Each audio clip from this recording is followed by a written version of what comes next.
अस्सलाम वालेकुम। Welcome to आज क्या पकाए में हम आपके लिए आज चने की दाल गोश्त लेकर आ रहे हैं। आए इंग्रेडिएंट्स देखें। ये गोश्त है, आधा किलो गोश्त लिया है। दरमियानी 2 प्याज है पिसी हुई।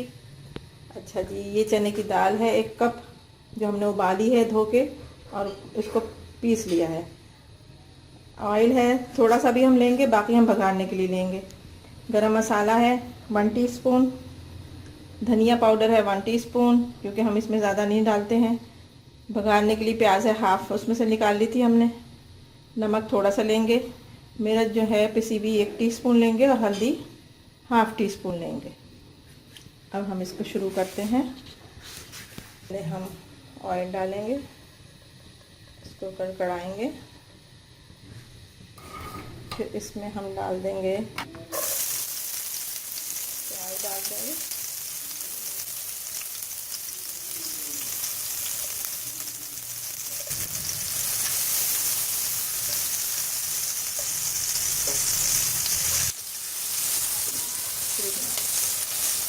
हमारी प्याज थोड़ी।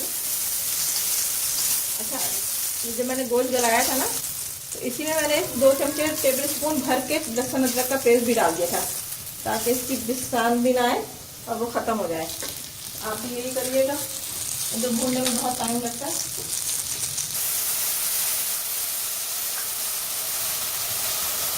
फिर हम ये पिसी प्याज डाल देंगे। अब हम इसमें उबला हुआ गोश्त डालेंगे। ये मैंने दुम का गोश्त लिया है, इसमें ज़रा चिकनाई होती है और ज़रा ताकतवर होता है ये बहुत। इसके साथ हम इसमें थोड़ा सा धनिया डाल देंगे, ज़रा सा नमक डाल देंगे, क्योंकि मैंने पहले भी आधा चमचा डालेंगे, आधा चमचा पहले डाल चुकी हूँ मैं। मिर्ची डालेंगे 1 टीस्पून भर के, क्योंकि ज़रा चटपटा होगा ये, और हाफ टीस्पून हल्दी डाल देंगे। फिर हम इसको भूनेंगे, इतना भूनेंगे कि ज़रा ये ऑयल छोड़ दे। हमें थोड़ा ऑयल डाला है, क्योंकि हमने भगार में प्याज की भगार करेंगे आखिर में, तो उसमें ज़्यादा ऑयल डलता है, ताकि खूबसूरती लगती है गार्निश करने में। तो थोड़ा सी यखनी डाल के इसको हम ढक के ज़रा सी देर के लिए पकाएंगे, ताकि इसकी जो कचांद है वो ख़त्म हो जाए और मज़े की बने। ये देखें कि इस शेप में आ गया। हमने इतना भूना इसको कि इसने अपना, क्योंकि हमने इसमें ज़्यादा घी नहीं डाला है, तेल नहीं डाला है, तो इस वजह से आपको तेल तो नज़र आएगा ही नहीं, थोड़ा डाला है। अब हम डालेंगे इसमें अपनी उबली हुई दाल।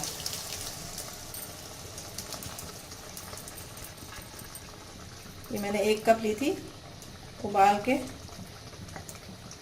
अच्छा, हम लोग पिसी भी खाते हैं, तो मैंने थोड़ी सी पिसी है, थोड़ी साबुत भी रखी। किसी को साबुत पसंद आती है, जैसे पंजाब वगैरह में मैंने सुना है वहाँ पे साबुत खाई जाती है। हम लोग पीसते हैं। इसी का यखनी का पानी डाल के इसको पकाएंगे थोड़ी देर, ताकि यकजान हो जाए। फिर हम इसको आखिर का जो हमारा काम है, इसको भगाएंगे। हरी मिर्चें डालें, हरा धनिया डालें, अदरक बारीक जूलियन काट काट के डालें, जो मर्जी है वो आप डाल सकते हैं। अब हम इसको दम में पकाएंगे। ये देखें आप कितना अच्छा ज़बरदस्त बन गया, लेसी लेसी। अब इसको हम अपना डिश आउट करेंगे। बिस्मिल्लाहिर्रहमानिर्रहीम। और बिल्कुल ऐसी पकाइएगा, और नमक का अपना ख्याल खुद रखिएगा, जैसा नमक आपको चाहिए वो रखिएगा। हमारे यहाँ ज़रा नमक सही, इतना तो नहीं, लेकिन हाँ चटपटा खाते हैं हम लोग। अब हम इसके ऊपर गरम मसाला डालेंगे। ये भी घर का पिसा हुआ है गरम मसाला, किसी दिन मैं आपको बताऊंगी। ये भी जूलियन अदरक, हरी मिर्चें और पुदीने का साथ है इसका। पकते हुए भी डाल देंगे थोड़ा सा, तो और मज़ा आता है। इसकी खुशबू बहुत ज़बरदस्त है। इंशाल्लाह आपको ज़रूर पसंद आएगा। मुझे ज़रूर बताइएगा कमेंट बॉक्स में, और लाइक करिएगा, शेयर करिएगा। कितना ज़बरदस्त है, ज़रूर मुझे बताइएगा पका के कि कैसा लगा। उम्मीद है कि पसंद आएगा। अल्लाह हाफ़िज़।